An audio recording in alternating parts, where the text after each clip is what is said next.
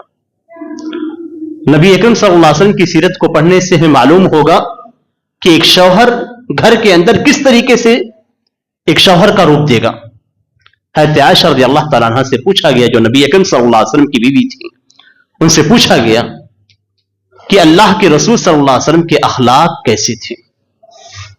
بیوی شوہر کے اخلاق کو بہت اچھی طریقے سے جانتی ہے۔ آپ کتنا ہی انکار کریں، کتنا ہی سوچیں، آپ کے اخلاق کو بیوی سے بہتر کوئی نہیں جان سکتا۔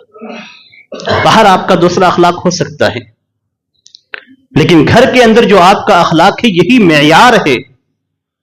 نبی اکرم صلی اللہ علیہ وسلم نے خود اپنی مثال دی، خیرکم خیرکم لأہلی وانا خیرکم لأہلی، تمہیں سب سے بہتر شخص وہ ہے جس کا معاملہ اپنے گھر والوں کے ساتھ، بیوی کے ساتھ اچھا ہو، اور میں اپنی بیوی کے ساتھ تمہیں سب سے بہتر ہوں، میرے اخلاق سب سے اچھے ہیں۔ حضرت عائشہ رضی اللہ تعالیٰ عنہ سے پوچھا گیا، ام المؤمنین ہے، نبی اکرم صلی اللہ علیہ وسلم کی زوجہ مطہرہ ہے، پوچھا گیا کہ اللہ کے رسول صلی اللہ علیہ وسلم کے اخلاق کیسے تھے؟ تو آپ نے فرمایا کان خلقہ القرآن۔ حضرت عائشہ رضی اللہ تعالیٰ عنہ کہتی ہیں کہ نبی اکرم صلی اللہ علیہ وسلم کا اخلاق قرآن ہے۔ قرآن کو اٹھا کے دیکھ لیجیے، قرآن میں اللہ تعالیٰ نے بہت سارے مقام پہ یہ کہا ہے کہ اللہ تعالیٰ اس کو پسند کرتا ہے، یحب، اللہ تعالیٰ متقیوں کو پسند کرتا ہے، اللہ تعالیٰ محسنین کو پسند کرتا ہے۔ اس طریقے سے آپ قرآن کا مطالعہ کریں گے تو آپ کو معلوم ہوگا کہ اچھے اخلاق کو قرآن میں بیان کیا گیا ہے کہ اللہ تعالیٰ ایسے لوگوں کو پسند کرتا ہے۔ وہ سارے اخلاق نبی اکرم صلی اللہ علیہ وسلم کے اندر تھے۔ بیوی گواہی دے رہی ہے، اور یہ گواہی ام المؤمنین کی ہے، اس لیے یہ نہیں کہا جا سکتا ہے کہ غلوص سے کام لیا گیا۔ قرآن کریم نے خود اس کی شہادت دی، وَإِنَّكَ لَعَلَىٰ خُلُقٍ عَظِيمٍ، آپ بہترین اخلاق کے مالک ہیں، عظیم اخلاق کے مالک ہیں۔ نبی اکرم صلی اللہ علیہ وسلم خود کہتے ہیں کہ انما بعثت لاتمم مکارم الاخلاق، کہ مجھے بھیجا ہی اسی لیے گیا ہے کہ میں جو اچھے اخلاق ہیں ان کی تکمیل اور تتمیم کروں۔ ہمارا دین اور نبی اکرم صلی اللہ علیہ وسلم کی شریعت دونوں چیزوں کے اندر آپ کو بہترین اخلاق کی بہت عمدہ مثالیں ملیں گی۔ ضرورت ہے کہ ہم پڑھیں، باپ ہونے کی حیثیت سے پڑھیں تاکہ بچوں کی تربیت کریں، شوہر ہونے کی حیثیت سے پڑھیں تاکہ بیوی کے ساتھ ہمارا جو معاملہ ہو اس کو بھی ہم دیکھیں، ایک دکاندار ہونے کی حیثیت سے ہم پڑھیں تاکہ لوگوں کے ساتھ ہمارا معاملہ کیسا ہو، نبی اکرم صلی اللہ علیہ وسلم کس طریقے سے لین دین کرتے تھے۔ ایک دوست ہونے کے ناطے پڑھیں تاکہ ہمیں معلوم ہو کہ نبی اکرم صلی اللہ علیہ وسلم نے اپنے دونوں ساتھیوں کے ساتھ حضرت ابوبکر حضرت عمر رضی اللہ تعالیٰ عنہ کے ساتھ کیسا معاملہ کیا۔ ایک مربی ہونے کی حیثیت سے پڑھیں تاکہ ہمیں معلوم ہو کہ جن کی ہم تربیت کر رہے ہیں ان کی تربیت کس طریقے سے سیرت کے روشنی میں کریں۔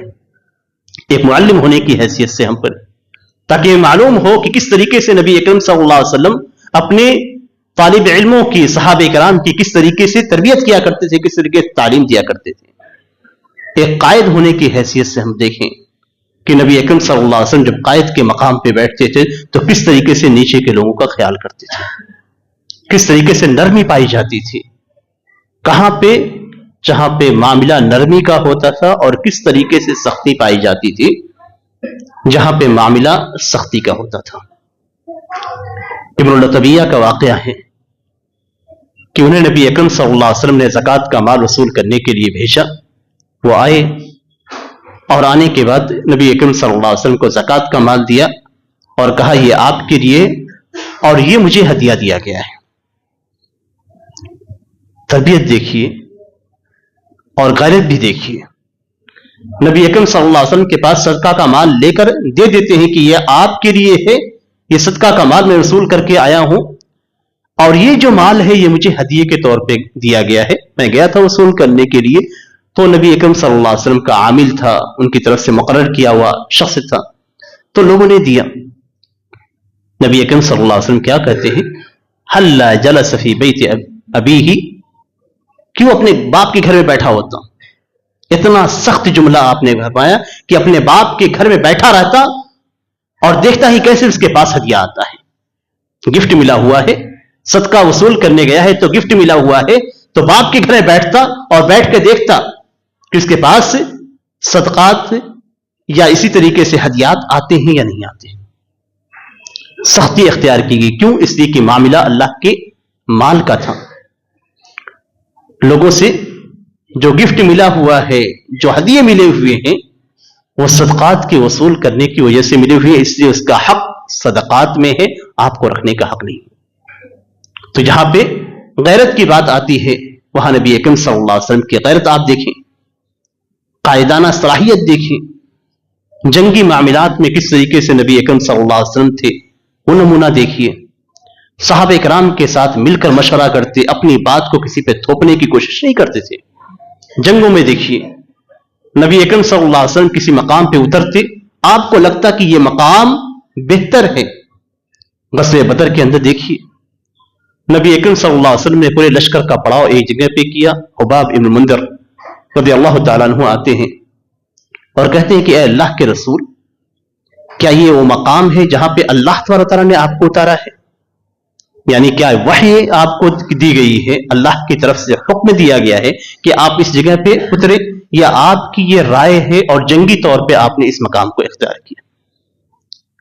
نبی اکرم صلی اللہ علیہ وسلم فرماتے ہیں بل الرأی والحرب والمکیدہ، کہ یہ طریقہ جو میں نے اختیار کیا ہے یہاں اترنے کا، پورے لشکر کو یہاں پہ اتارا ہے، یہ ایک میری رائے ہے، جنگی تدبیر کے طور پہ ہے۔ تو حضرت حباب بن منذر رحمہ اللہ رضی اللہ تعالیٰ عنہ کہتے ہیں کہ یہ اترنے کی جگہ نہیں، بلکہ ہم اور آگے جا کر لشکر کو اتاریں گے اور سارے کنویں ہمارے پاس رہیں گے، ہم پانی پیئیں گے اور دشمنوں کو پانی نہیں ملے گا۔ نبی کے سامنے ایک صحابی کا مشورہ، کیا نبی اکرم صلی اللہ علیہ وسلم نے یہ کہا کہ نہیں میری بات کے آگے تو اپنی بات رکھتے ہو؟ آج ہم جب قائد بن جاتے ہیں، اگر کوئی مشورہ دیتا ہے تو اپنے مشورے کو آگے کرنے کی کوشش کرتے ہیں اور دوسروں کی رائے کو نہیں لیتے۔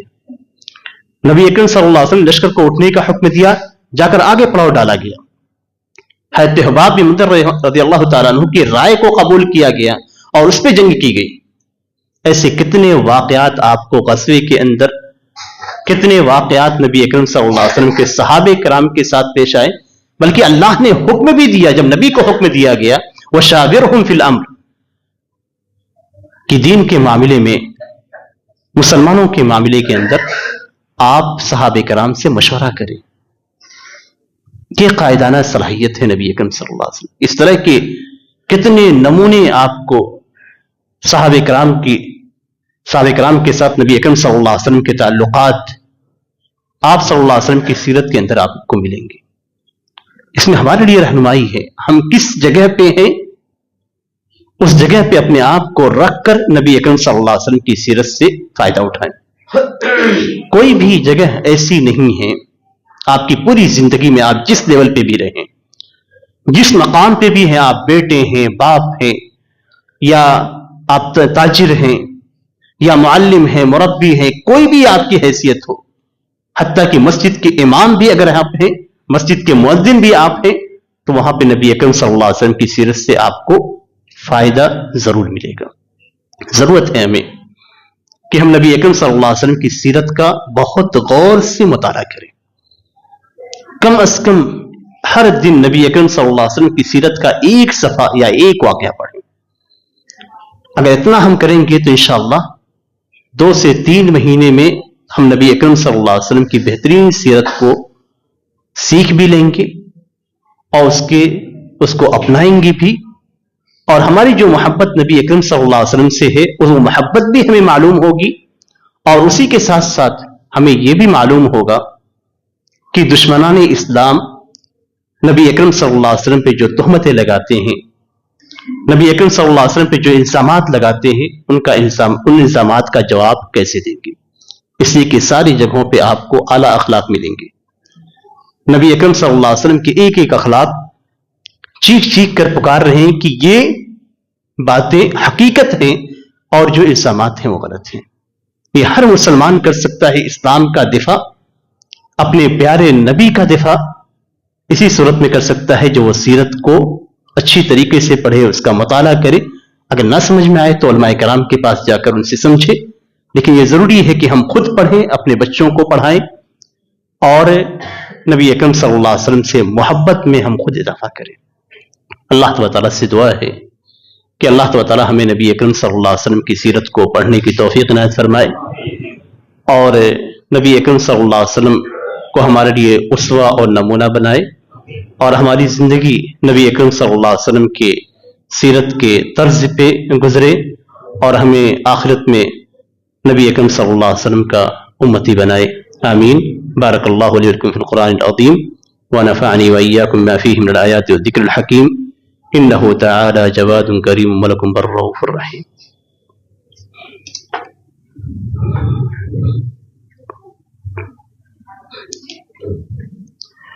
ان الحمد للہ نحمده ونستعینه ونستغفره ونعوذ باللہ من شرور انفسنا ومن سیئات اعمالنا، من يهده الله فلا مضل له ومن يضلل فلا هادي له، واشهد ان لا اله الا الله واشهد ان محمدا عبده ورسوله، اما بعد فان خير الحديث كتاب الله وخير الهدي هدي محمد صلى الله عليه وسلم، وشر الامور محدثاتها وكل محدثة بدعة وكل بدعة ضلالة وكل ضلالة في النار۔ اعوذ بالله من الشيطان الرجيم، ان الله وملائكته يصلون على النبي يا ايها الذين امنوا صلوا عليه وسلموا تسليما، اللهم صل على محمد وعلى ال محمد كما صليت على ابراهيم وعلى ال ابراهيم انك حميد مجيد، اللهم بارك على محمد وعلى ال محمد كما باركت على ابراهيم وعلى آل إبراهيم إنك حميد مجيد۔ عباد الله رحمني ورحمكم الله، إن الله يأمر بالعدل والإحسان وإيتاء ذي القربى وينهى عن الفحشاء والمنكر والبغي يعظكم لعلكم تذكرون، فاذكروا الله يذكركم وادعوه يستجب لكم ولذكر الله أكبر والله يعلم ما تصنعون.